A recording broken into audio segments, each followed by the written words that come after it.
All right, and here we go. How you doing, everybody? My name is Frank. Welcome to the Labyrinth podcast.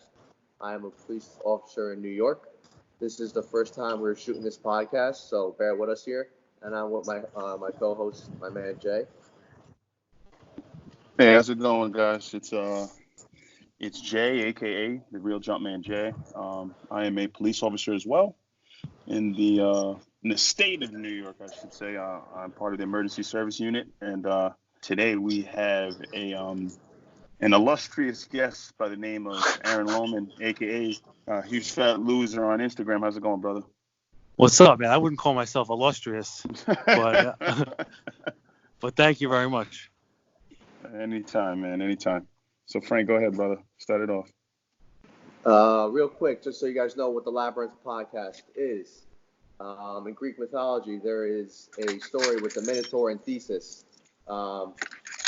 Every Greek mythology has a psyche meaning behind it, and it has a story based on your perception.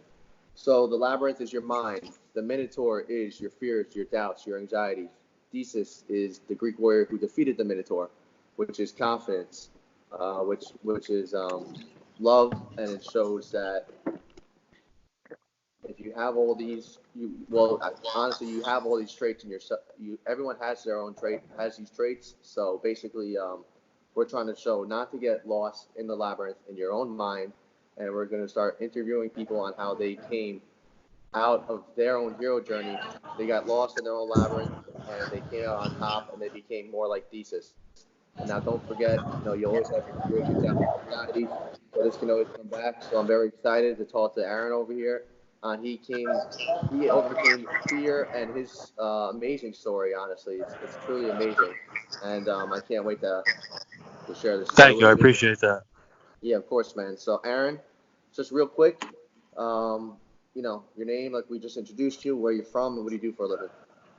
My name's Aaron Lohman, aka HugeFatLoser on Instagram, and I'm a sergeant with the New York City Police Department. All right, so you just recently got reassigned to the health and wellness unit, right? Can you just tell us a little bit about the health and wellness unit and what your job is, or role, I should say?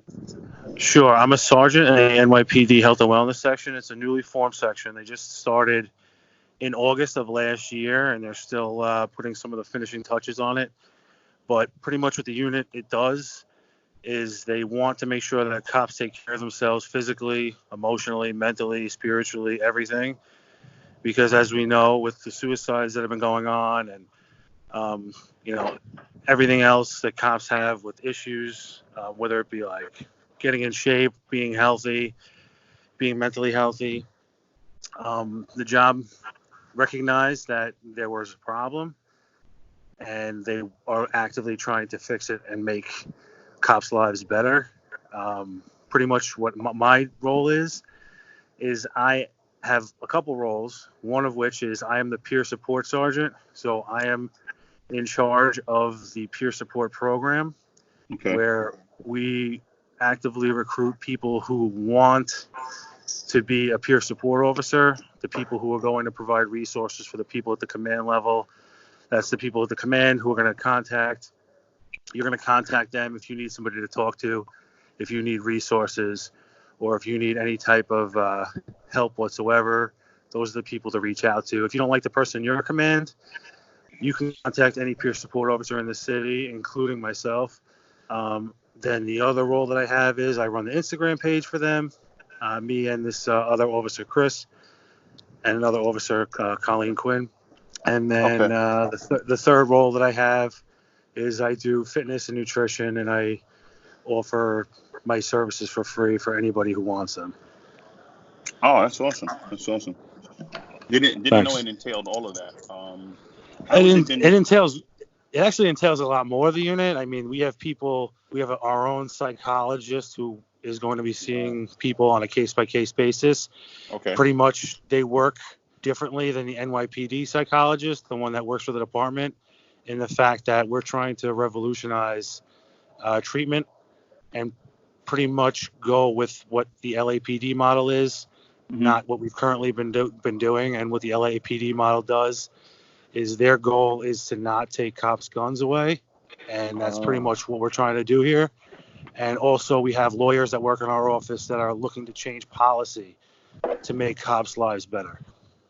Oh, that's actually it's pretty interesting because that was like a big fear amongst police officers that if they went and they spoke about some of the issues that they were having is you were going to get rubber gunned, and that's where the stigma came in. It's like, oh well, if I tell these guys I'm having some issues, the first thing they're going to do is just take my gun away, No, of course. Make me a desk jockey, and then because a lot of people, most of us, who were on the street level, and I know you've spoken about this before too. You work crime, and you love being out on the road, and the worst thing you can do to a cop who's actually going through things is take them off the road. You know what I mean? So commend you guys for going that route, the LAPD route, and not rubber gunning guys and just getting them the right resources to help them figure out their issues. Correct. I mean, it's a big thing. Like it's more important to get cops help than it is to I mean, one of the worst things you could do to somebody is not only just take their gun, but transfer them like 5 boroughs away, the furthest they could possibly go, and then like think about they're probably already in a bad situation that they're going through, and then it just makes it so much worse. Absolutely. Yeah, Frank, especially when they, like you just said, Aaron, if they are going 5 boroughs away, it's kind of starting almost another, not a career, but another journey, and you're isolated, and you might not be 100%, and how are you going to feel comfortable telling those cops, one, why you're here, and 2, they don't really know you. So that's definitely a tough situation. Aaron. Oh, 100%. Thank you. First of all, thanks for your service, man. Thanks for everything you're doing. I appreciate that. I got a quick question on the question what we just talked about. Now, those therapists and everything, is that separate from the psych unit in LaFrac? Are those 2 different entities, or are there together? You know what I'm trying to say? Two different entities completely. Okay, 10-4. And now, any officer can come to you guys, even if they're on probation or not? Yeah, any officer will be able to come to us. Same thing with EAU. EAU, any officer can come to EAU. Okay, gotcha. Just want to make that clear for everybody, Yeah. I've heard situations where if they're on probation, Papa couldn't help them and things like that. So I don't want people to get discouraged if they get denied from one source of help, that there's always many sources of help out there, Yeah, no, there's tons of sources out there, and the most important thing is that we get help if we need it, and that's really honestly the most important thing. There's so many options and avenues out there that we cover, and that can be done privately outside of the department and outside of us, and we encourage that. And when I go to training and I sit down and the commissioner comes in, the chief of department comes in, and when I tell you that they talk to us and there's 100% buy-in from the department level, even up top, I mean it. They are 100% on board with the program. They're 100% on board with us getting help any way that we can. Yeah, that's awesome, man. Literally, yeah. So now to get to a little bit more about you, Aaron. I mean, this is a basic question. You hear this a lot, probably. What made you, from listeners that don't know you, why'd you want to become a police officer? Like, what made you even take the test in the first place? All right, so being a cop was never a dream of mine, ever. I never wanted to be a police officer. I pretty much was a loser. And I like the honesty. Listen, I'm 100% honest all the time. So what happened was I never finished college. I came home. I went to 5 different colleges. Finally, after the last time, I was a landscaper and a bouncer, and pretty much I wasn't making any money. And my mother was pretty much like, not in so many words, but she's like, listen, you're a loser. You got to figure something out or you're on your own. And I remember I was in my basement with my brother, and I was watching an episode of Cops, and I said to myself, I can do that. And, there was another guy that I worked with at the time. Like, he talked me into taking the test and filling out the whole written portion. Because back then, you couldn't do it online. You had to fill out like a written piece of paper to enroll in the test. Yeah, and then I deferred it like one time. And then finally, I was like, you know what? I can definitely do this. Wow. So that's why I became a cop. And, it's had its ups and downs, but I've definitely enjoyed it for sure ever since. Yeah, that's beautiful, man. And it's funny how everyone, either I feel like you didn't want to be, like you just took the test, just like something like that, or someone always wanted to be a cop, It's like, it's crazy how that stuff works out. And how much time do you have on right now? What's up? How much time do you have on right now? Oh, I have 13 years on. Yeah, a little over 13. I got promoted a little over 12, so I have a year and a half in rank. That's Okay. awesome. Yeah. Same reason why, Aaron. What made you take that sergeant test? I've always kind of been the person that people go to, not for advice, but like to talk to about things. I never, ever, ever, ever wanted to be a boss. If you would have told me, like, I don't know, 5 years ago that I was going to be a sergeant, if you would have told me the day before I signed up to take the sergeant test that I was going to be a sergeant, I would have laughed at you. I sat in BMOC, which for those of you who are listening, that's like sergeant's training school, thinking about if I quit now, can I still go back to my assignment that I was in before? I just didn't want it, and I think that's actually what helped me be a decent leader is that I never forgot what it was like to be a cop, and I never will either. But what made me do it is I was in a position where I could study a little bit, and two people who were younger than me on the job were also studying, and they were like, listen, man, you got to do this. You'd be perfect for it. You really have to apply yourself and push yourself further. And me doing what I've done in the past, like with my fitness and all this other stuff, one thing bleeds into another. Like the second you accomplish one goal, you start accomplishing more goals and more goals and more goals. And that's exactly what I did. I took this on as a goal, and I made it happen. All right, Aaron. So let me ask you a question. How was that that transition from officer to supervisor? Because I know that's like kind of a gray area because a lot of guys, they always say I'll never change, but when you supervise people, there's certain things that have to be done, you know what I mean? So how was that That's transition correct, from from a silver shield to getting those chevs on your arm? I made a promise. Like I said, when I got promoted, I made a promise to myself that yes, I would obviously take being a sergeant seriously, and take being a supervisor seriously, but I would never forget where I came from as a cop. And I took that wholeheartedly into, like, when I became a sergeant, I had no idea what I was doing. So I set off the thing at my very first roll call, pretty much. I said, listen, yeah, I took a test. I got promoted. I became a sergeant. I have these stripes on my arm. But that doesn't mean that I'm any different than any of you. Like, I don't know what it's like to be a cop in this command at all. Like, I know a little bit. Everybody in here knows a little bit. And at the end of the day, we're just a team. I'm just the person who has to be there when the chips fall where they may. And I'm willing to back you no matter what you do, as long as you don't do anything reckless, and my guys, they always, like, they were good to me, and I never had a problem, and I treated people like people with respect. But, I mean, you, as a supervisor, especially as a sergeant, I think a huge problem comes in where guys get promoted and they forget that they are the barrier between the upper level management and your people. Yep, absolutely. And you, unfortunately, what happens is guys don't understand that, and guys take oh, well, shit rolls downhill. Too bad. I'm going to crap all over my people.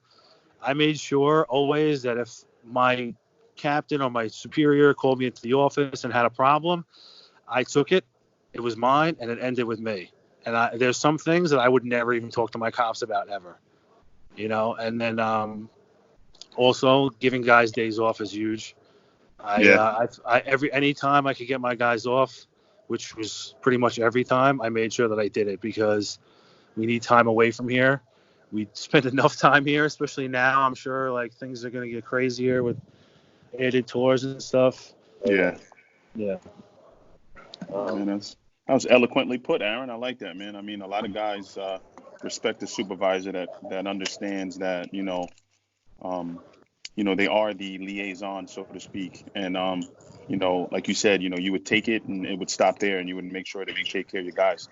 A lot of guys go to bat for supervisors like that. So, Thank you. On behalf of guys like me who, I'm still a Silver Shield. So, we appreciate good bosses like you. So, thank you for that answer, man.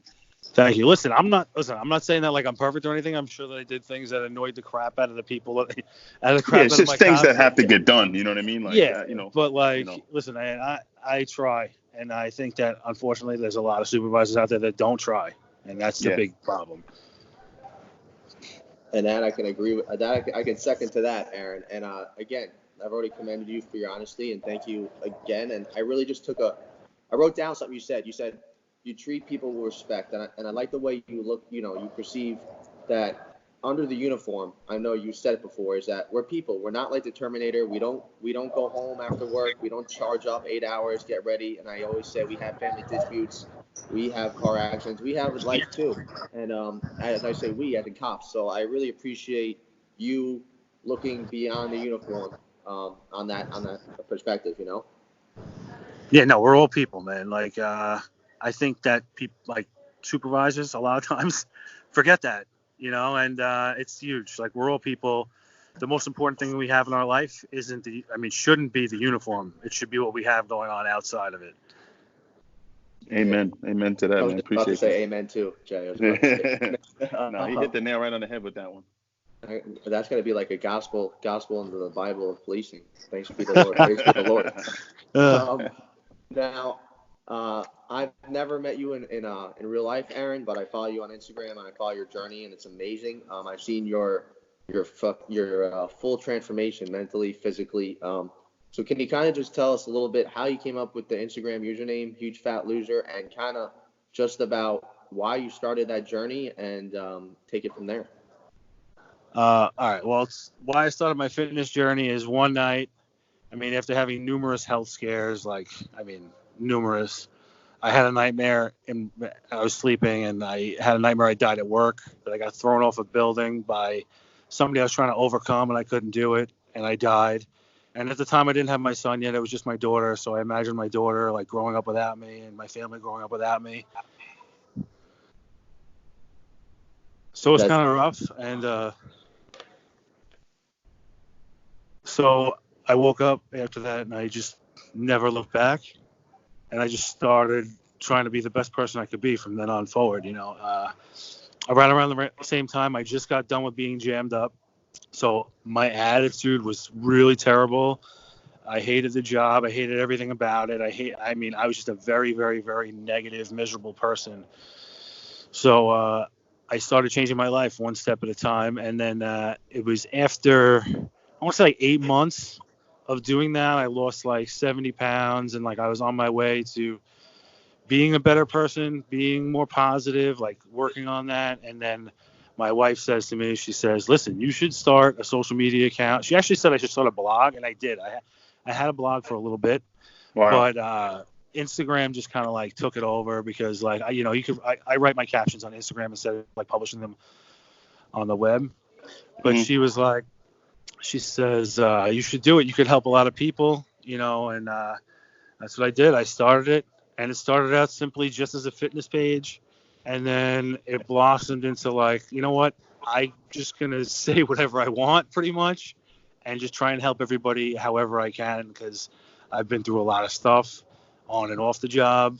And I know how hard it could be to be motivated to change yourself or overcome struggles or overcome bad things in your past or in your childhood or in your life. And I just want to help everybody. Like, yeah, I'm a cop, so like a lot of cops gravitate towards me, but I just want to, I want to help everybody, man. Oh man, that's a super inspiring story, man. I've been like Frank as well. I've met you personally. I met you at the Fit for Duty event on Randall's Island. Not That's this right, past yeah. year, but the year before. And Right. I just remember dudes telling me like, yeah, you know what that is, man. And I'm like, no, because I hadn't started following you yet. And then, as soon as I found out who you were, I started following you. And then the one thing I could say is that you're very authentic. You know what I mean? So it's like, Thank you.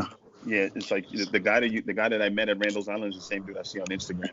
And I think a lot of people don't realize how much grit it takes to change your whole lifestyle, not just mentally, but physically as well. I appreciate that. Yeah, what the mind can do, the body will follow up. So the fact that you were able to change and switch gears. is pretty amazing. And for guys who don't know, who are listening, who don't know what jammed up means, that's just when a cop gets into a little hot water, and they, it's some kind of like punishment they give us. So either they'll take you out of a command, or they'll sit you down for a little bit until they figure out what the situation is, and then it goes back to business as usual. Because I think a lot of our listeners probably aren't cops, so I just kind of wanted to clear that up. They're like, jammed up, they thinking you're making a sandwich or something. So I just wanted to clear that up. But yeah, man, it's a very inspiring story. Thank you. It gets better as I keep watching, man. So keep that up. Thanks, I appreciate that. Anytime, brother. Now, Aaron, to keep going with that story, to give advice to people that might be in the situation you were in years ago. 70 pounds in 8 months, that's incredible. Now, what were the changes you made? Not, was it your diet? Was it the way you worked out? Because the way you work out now, probably you wouldn't be able to the way you worked out when you lost 70 pounds. You know what I'm talking about? You might not be able to run as much or walk as much. So what kind of kept you, what was like your start off for the first month or two to get your journey really going? My start off, I said to myself, what do I enjoy doing that's activity? And I enjoy bike riding. I enjoy being outside, riding a bike. So I went and I bought a bike. And what I did was I rode from my house to the Long Island Railroad. And I would take the Long Island Railroad to where I was working at the time, which was the 108. So I would take it to Woodside. And then I would ride it from Woodside to the 108. And then I would do the same thing on the way home. I would say consistently 3 days a week, 4 days a week. And then on top of that, I was monitoring what I was eating. I was tracking my calories. I'm a big fan of calorie tracking. And I used MyFitnessPal. And then that's when I started to lose the weight. And then I started lifting weights because the precinct gym, just happened to be like directly under my office. And I used to have to walk through it every day. And then one day I was like, you know what? I'm going to start lifting weights. So then I started slowly getting back into it. I think that's a big thing. Like if you're going to start lifting weights, go slow, get into it slowly. Don't burn yourself out right away. Don't get hurt. Like the main thing is just to take it easy for the first month or two, and then like slowly transition into it. Otherwise you're going to be burnt. You're going to get injured, and you're not going to want to do it anymore. Exactly. And again, I commend you for your journey. It's not easy. And, Aaron, you kind of said it yourself, man. It was up to you to make this change, No one can. And at the end of the day, it was up to Aaron to start that bike ride, start that one pedal, start that one step, and then it turned into one bike ride, turned into 2 bike rides, to 3 bike rides. And I'm a firmly believer if you go into a diet right away and change all 5-6 meals a day, let's say that you're eating, I personally think you'll crash. It's 1 meal at a time. You feel comfortable with 1 meal, you go to 2 meals, 3 meals, 3 healthy meals, you have a little snack, and over time, brick by brick, that's going to add up. And just how your story did, man. 1 bike ride, 2 bike ride, 3 bike ride, 1 mile a day, 2 mile, the next 2 weeks, 2 miles, and all that adds up. A lot of people think that this change physically and mentally can happen in a month or two. It takes years, and it's not just years. It takes a lifetime of small work every single day to be the best version of you can, and you're a great example of that. So thank you, man. Thank you. You also have your NASM too, right, Lo? Right, Aaron? Yeah, I finished my NASM like a couple months ago, right before I got this position. I didn't get it for this position.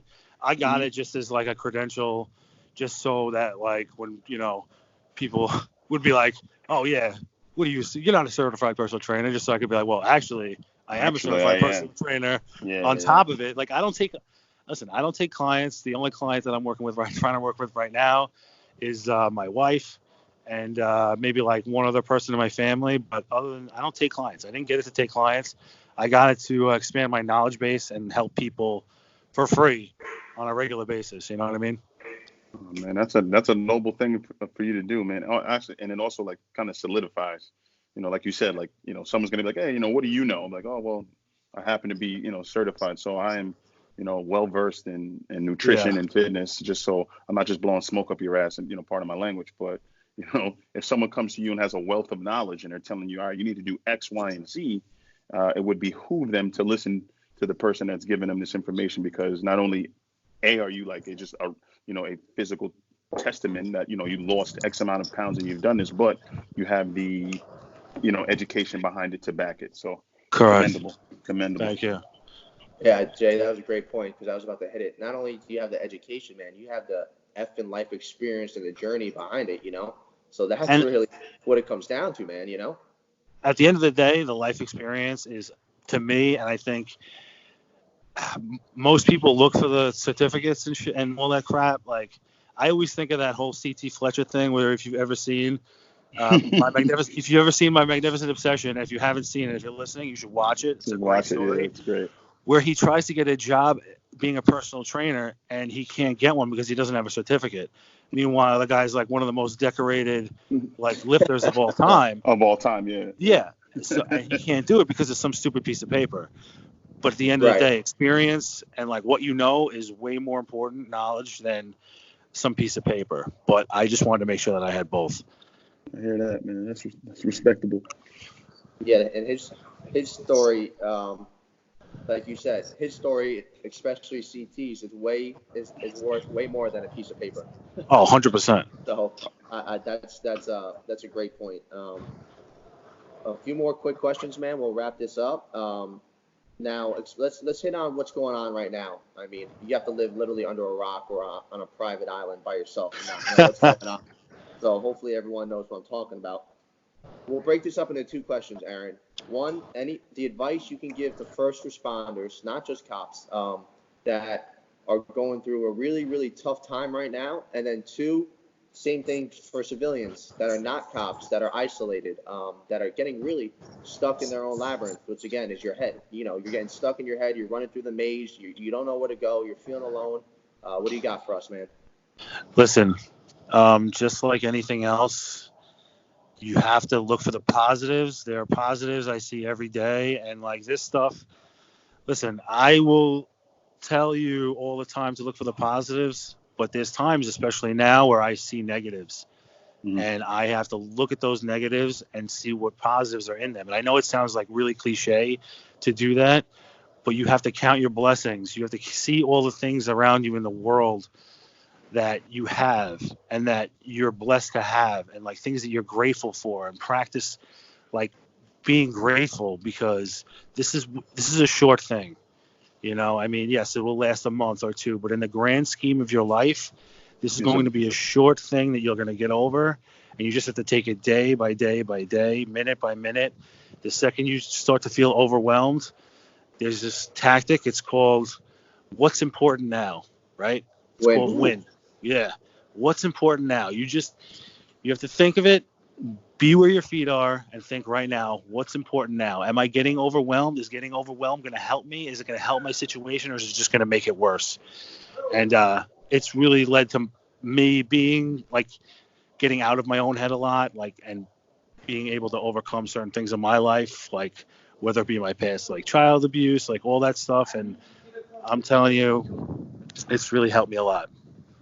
Oh man, that was a gem, man. That was spot on, man. Like, whew. Thank you. Modern day prophet over there, Aaron. I like that. Add it to the gospel.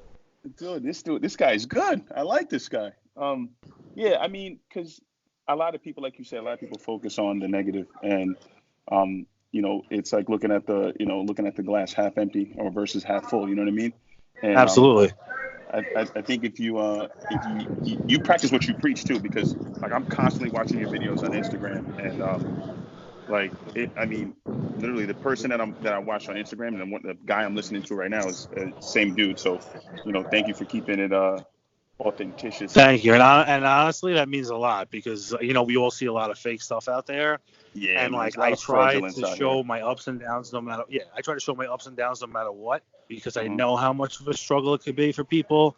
Like we're not always out there winning all the time. You know what I mean? And I think that's such a bullshit illusion to show people, because it makes people feel like their life isn't like worth as much as somebody else's. And I just want to. That's another thing I promise I made to myself, is just to keep it as real as possible.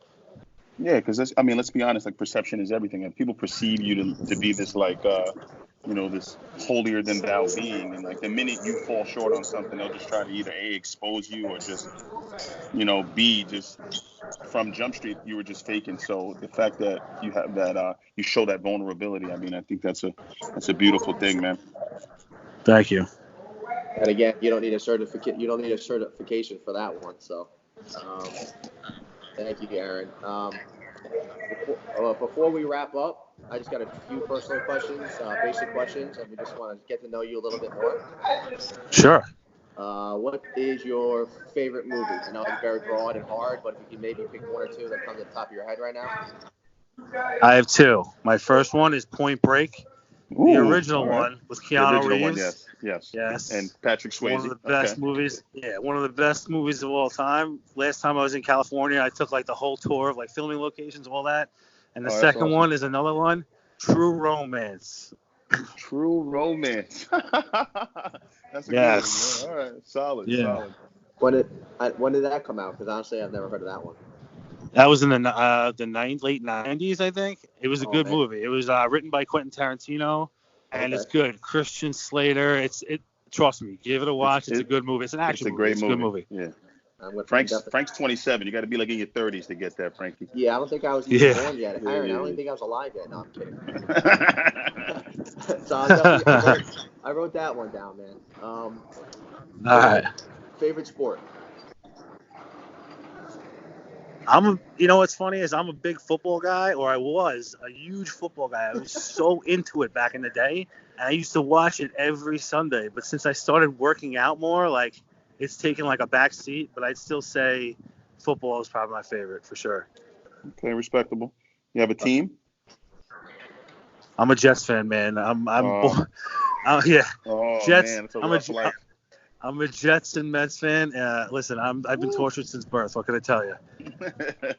Aaron, we're in the same boat, man. I'm a Jet fan as well, so I feel your pain. If you can meet one person in the world, who could it be? Alive or dead? Ooh, that's a good one. Alive or dead? Listen, I've been fortunate enough to meet The Rock, so that would have been my top one. But I have to say right now, honestly, David Goggins probably. David Goggins, yeah, man. That dude's a mental giant, man.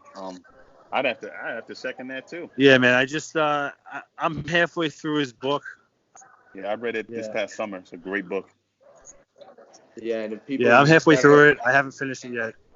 If you never heard of David Goggins, here's a guy, and you can correct me if I'm wrong, Aaron. I think it took him three tries to become a Navy SEAL, so he didn't quit after the first few tries. He literally kept that mental toughness. Is that correct? That's correct. Yeah, so that's another amazing story right there. And he has a crazy transformation, too, from a powerlifter to now one of the best runners probably in the world. This guy's a machine. Yeah, legit. So, another one. All right, here we go. If you had one meal to eat for the rest of your life, the same meal, what would it be?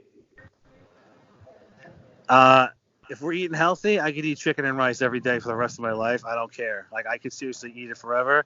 But if we're going, like, junk food, hamburgers from All American Hamburger Stand in Massapequa, New York are the best hamburgers on planet Earth. I get those when I cheat, and I love them. Beef, baby. You can't go wrong with beef. That's funny. The last question. Somebody picked up on that. Yeah. If you had one time frame to go back to, man, it could be 10 years ago, it could be the 1800s, it could be the pyramid times, whatever. Where would you go? I would go to the 80s, man. You know, like, I don't know. I would take the knowledge that I have now and go back to the 80s. Back to the 80s. Yeah, the decade of excess, just like people having fun, having a good time. Like, I don't know. In movies, it seems like a great time. It could have been absolutely terrible, but who knows? But in the movies, it seems like it was a fun time, you know, especially like for bodybuilding and stuff. Like, think about it, you know. I don't know. It seemed like a great time. Man. The best of the best. Yeah, the 80s seemed like a blast. Well, if we ever make a time machine and they got a group of people going to the 80s, I know where I'm going to look for you, man. So. For sure. So, once again, Aaron, thank you, man, so much for coming on our first podcast ever. I mean, honestly, I don't think we ever need to make another one because this one went so well. But, thank you so much, man. Again, my name is Frank. You can find me at reps_4_responders on Instagram. It's a free it's a nonprofit organization. It's a free gym for all first responders, active, retired, or volunteer, and as well as military. And Aaron, where can they find you at? You can find me at HugeFat _loser LOSER on Instagram. Huge fat loser, people. He still is the huge fat loser, and he represented it with pride. So thank you, Aaron. And Thank you Jay, very much. where can we find you at, brother? Yeah, you can find me at the real Jumpman J, spells as it sounds. The real and the J is spelled out JAY on Instagram. So thank you, man, Aaron. I appreciate you taking the time out of your schedule to talk to us. It was greatly appreciated. No, thank you for having me. I appreciate it. Anytime, brother, man. Stay safe out there. All right. Thank you. You guys too. Yeah, God bless you guys, and thanks for everyone enjoying and tuning in. Have a good day. God bless. Thanks.